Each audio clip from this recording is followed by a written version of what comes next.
Welcome to Lost Secret. History has witnessed countless warriors, but only a few changed the course of the world forever. These men didn't just win battles. They defeated empires, inspired generations, and left behind legacies that still echo through history today. From undefeated generals to legendary conquerors, their names have become symbols of courage, strategy, and leadership. In today's video, we're counting down 5 of the greatest Muslim military leaders in history. Their victories shaped nations, transformed civilizations, and influenced the world in ways that are still felt centuries later. But before we begin, let us know in the comments, who do you think deserves the #1 spot? Now, let's begin. Number 5. Amr ibn Al-As, the master strategist.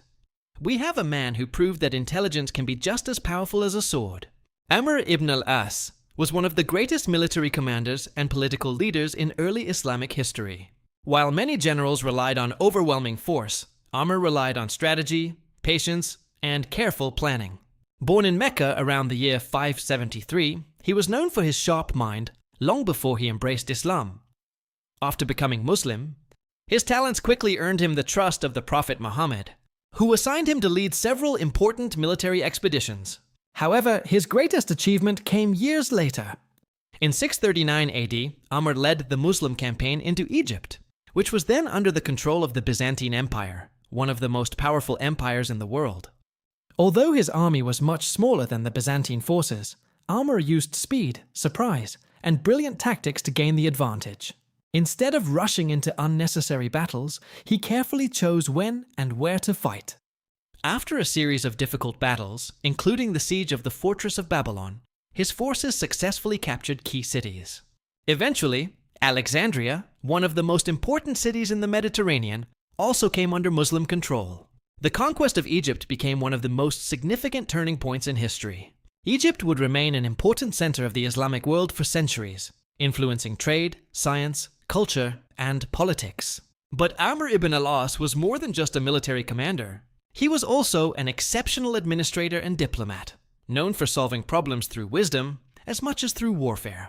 His ability to combine military leadership with political intelligence made him one of the most respected figures of his time.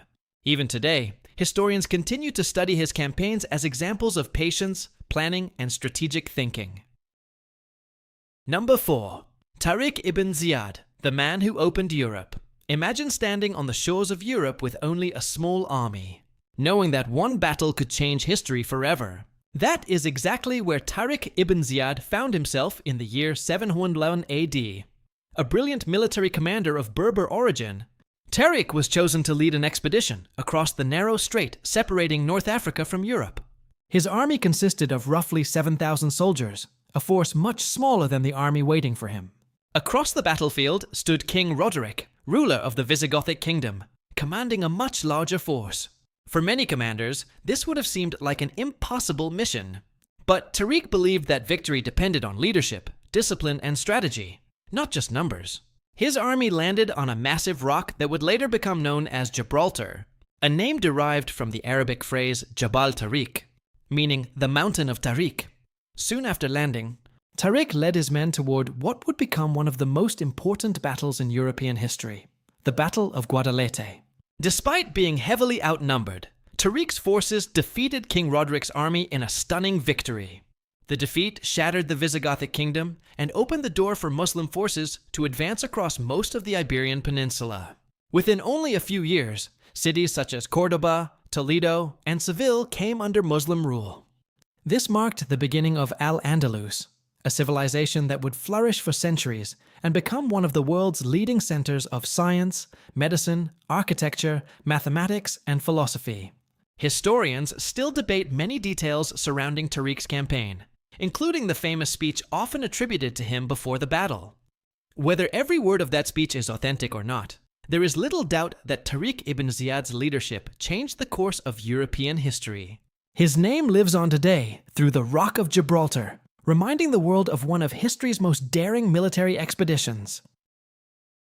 Number 3. Sultan Salahuddin Al-Ayyubi, the conqueror of Jerusalem. Number 3, we have a leader whose name became a symbol of honor, courage, and mercy. Sultan Salahuddin Al-Ayyubi better known in the West as Saladin. Born in 1137 AD in present-day Iraq, Salahuddin grew up during one of the most turbulent periods in Middle Eastern history. At the time, the Crusader states controlled Jerusalem and many important cities across the region. From a young age, he showed remarkable intelligence, discipline, and leadership. Rather than seeking fame, he focused on uniting divided Muslim territories under one banner. After years of political and military effort, he successfully united Egypt, Syria, and much of the surrounding region, creating one of the strongest powers of his time. But his greatest challenge was still ahead. In 1187, Salahuddin faced the Crusader army in the Battle of Hadin. The Crusaders had ruled Jerusalem for nearly 90 years and believed their kingdom was secure. Salahuddin carefully planned every detail of the campaign. He cut off the enemy's access to water, forced them to march through the burning summer heat, and chose the perfect battlefield. By the time the battle began, the Crusader army was exhausted. The result was a decisive victory. Thousands of Crusader soldiers were captured, and the military power of the Kingdom of Jerusalem was shattered. Just a few months later, Salahuddin peacefully entered Jerusalem, one of the holiest cities in the world. Unlike many conquerors of his era, he did not order a massacre. Instead, he allowed many civilians to leave safely, accepted ransoms for prisoners, and protected many holy sites. His actions earned him respect not only among Muslims, but also among many of his former enemies in Europe. Even centuries later, historians continue to describe Salahuddin as one of the greatest military leaders in history. Not only because of his victories, but because of his character. His combination of courage, wisdom, discipline, and mercy made him a legendary figure whose legacy continues to inspire millions around the world. Number 2. Sultan Mehmed II, the conqueror of Constantinople. At number 2, we have the man who accomplished what many believed was impossible. Sultan Mehmed II, better known as Mehmed the Conqueror. Born in 1432 AD, Mehmed became the Ottoman Sultan at a young age. Unlike many rulers, he spent his youth studying military strategy, history, mathematics, languages, and the art of leadership. From an early age, he had one goal above all others: to capture Constantinople, the legendary capital of the Byzantine Empire. For nearly 1,000 years, the city had survived countless sieges. Massive walls, deep moats, and powerful defenses had earned it a reputation as the most heavily fortified city in the world. Many kings had tried to conquer it. All of them had failed. But Mehmed believed that every fortress had a weakness. In 1453, at just 21 years old, he launched one of the greatest military campaigns in history.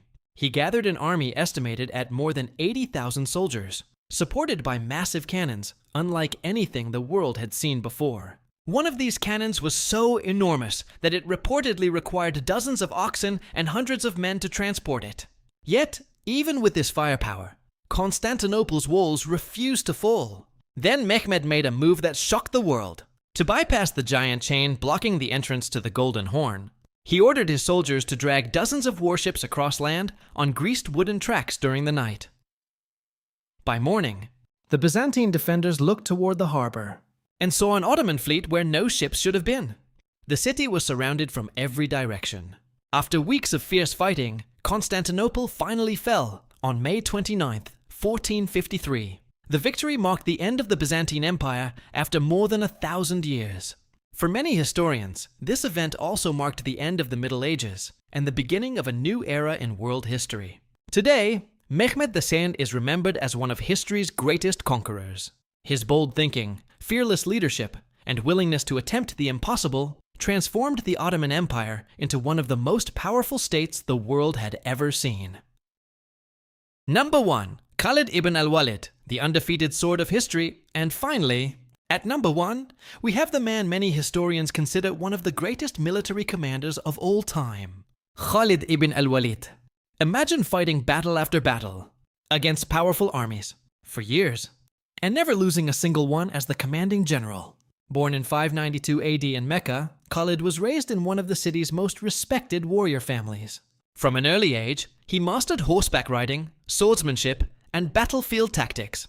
Before accepting Islam, he fought against the Muslims and played a major role in the Battle of Uhud, where his cavalry maneuver changed the course of the battle. But after embracing Islam, his extraordinary military talent was devoted to defending the growing Muslim community. Recognizing his exceptional leadership, the Prophet Muhammad gave him the title, the Sword of Allah. Over the following years, Khalid led Muslim armies in some of the most important battles in history. One of his greatest victories came during the Battle of Yarmouk in 636 AD. Facing the mighty Byzantine Empire, Khalid commanded an army that was significantly outnumbered.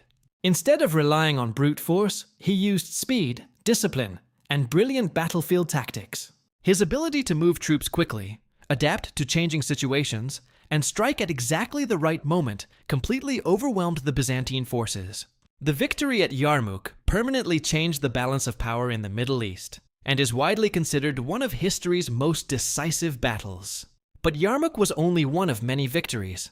Throughout his military career, Khalid fought against both the Byzantine and Persian empires, two of the most powerful empires of the ancient world. Again and again, he achieved victories that many believed were impossible. Perhaps the most remarkable fact about Khalid ibn Al-Walid is this. Despite leading countless campaigns across different regions against different enemies, he was never defeated as a commanding general. Even after being relieved of command by Caliph Umar ibn al-Khattab, Khalid accepted the decision without rebellion or resentment, continuing to serve with loyalty and humility. Around 642 AD, after surviving countless battles and suffering many wounds, Khalid passed away peacefully. According to historical accounts, he looked at the scars covering his body and expressed surprise that, after spending his life on battlefields, he had died in his bed rather than in combat. Today, military historians around the world continue to study his campaigns. His leadership, courage, discipline, and tactical brilliance have earned him a place among the greatest military commanders in human history. For these reasons, Khalid ibn Al-Walid deserves the #1 spot on our list. History is filled with extraordinary warriors, but only a handful changed the fate of civilizations. Whether through unmatched strategy, fearless leadership, or incredible courage, these 5 commanders left a legacy that still echoes through history today. If you enjoyed this video, don't forget to like, subscribe, and turn on notifications so you never miss another mystery from Lost Secret. Thanks for watching, and we'll see you in the next secret.